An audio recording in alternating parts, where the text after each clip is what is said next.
Smacking, cracking, and watching. Follow me on Twitter. Subscribe. Preacher, season 2. This episode is called Viktor. We all know who Viktor is. This is someone from Tulip's past, y'all. Y'all ready for this episode? Let's get into it. Hitler is actually in this season. Can y'all believe it? Can any TV show say Hitler is part of their season? Pretty bananas. Because now the fun is over. Bad accent? Whatever. If you're not familiar with Hitler's story, he is a failed artist. Could you imagine if people actually appreciated his artwork, or if people appreciated his work, what would have came to the world?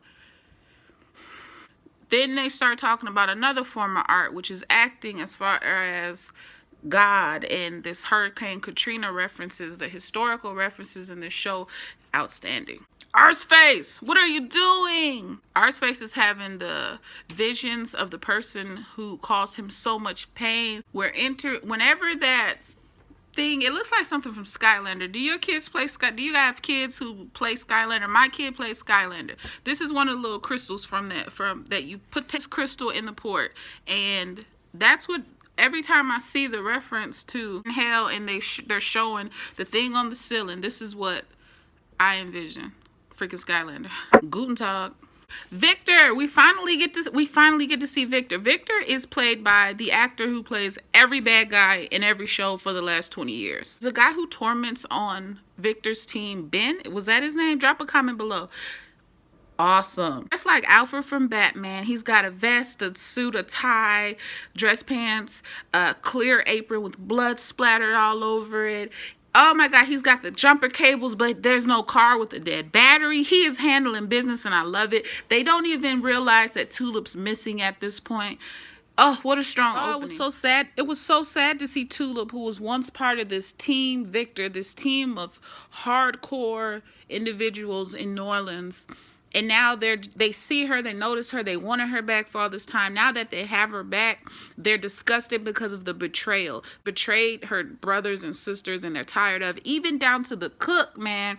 Down to the Viktor's daughter, who spat on her. Hakta! I said, oh my gosh, when a little girl spits on you, dang, Tulip, you got to be feeling like Shiza.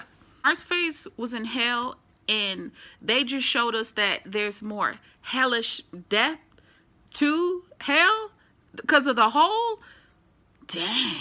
Still on this search for God. Still on this search to find what's going on. Where is this person located? We learned that he cries a lot, yells a lot, and got shot in order to get to heaven. What is going on with this search? Cassidy is blowing up Tulip's phone. She's not answering. He's saying, are you okay? Are you okay? She's got an iPhone. Cassidy. Jesse, Tulip has an iPhone. Find my phone. Find my iPhone alert. Find where she is. Track her. Oh my goodness. Really, fellas? The question is, what is Viktor hiding? What is Viktor powerful over? What is Viktor running? Why does he have this hold over Tulip? All these questions. Why does Viktor drain Tulip of her strength? Who knows that Viktor has a beautiful home, very spacious, a full staff of people who help out around the house, the grounds, and great taste for paintings. I mean, the period artwork in there is gorgeous. Tulip ends up putting Viktor at gunpoint, and I said, whoa, I love it. She puts the gun right at his head, yelling. She says, just let me go. And he goes, no. Viktor's team of grunts come in and they take her down.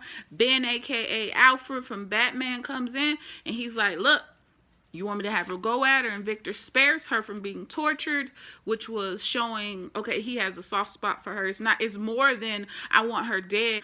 He's saying I care about her. Cassidy's still blowing her phone up. It's just interesting. I feel like this was an awesome episode, but it may be that episode right before this. It might be that, I don't like the word filler, but it may be that episode that's preparing us for a beast mode of an episode next time, you know?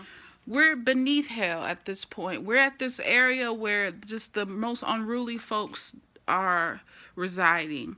They're all crazed criminals, and to make it even crazier and freakier, there's a fire like a YouTube fire video. You know how you type in fire log for 9 hours? Well, this is an infinity fire video burning behind them, and it's kind of freaky. But Eugene is called anal face by one person who is just giving it to him really bad. Hitler protect Eugene, which is bananas, because of all people to protect someone, you really wouldn't think it would be him. He is being protected and shielded by Hitler.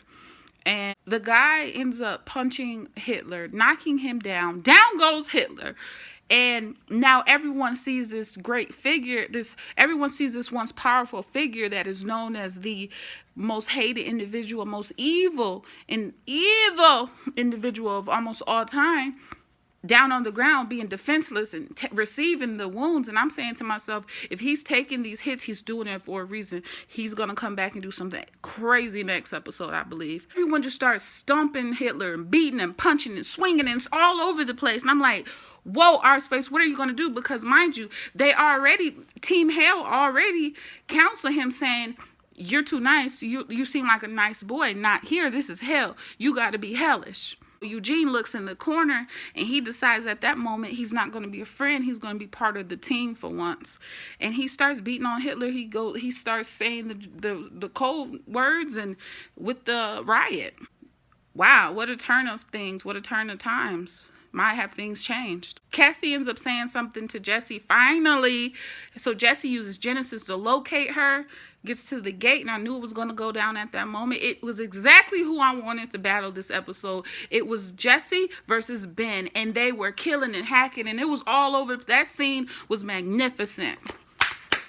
I loved everything about it. Meanwhile, old boy's still dead, hanging on the hook the whole fight, and they're using him, pushing him through. I said, oh, this is awesome, man. Then Tulip comes in and she says those magic words. Did you see that coming? To see the saint walking down the highway on foot, headed towards the location. I loved it. This episode was great. Drop a comment below what y'all thought about this episode. All right? Peace.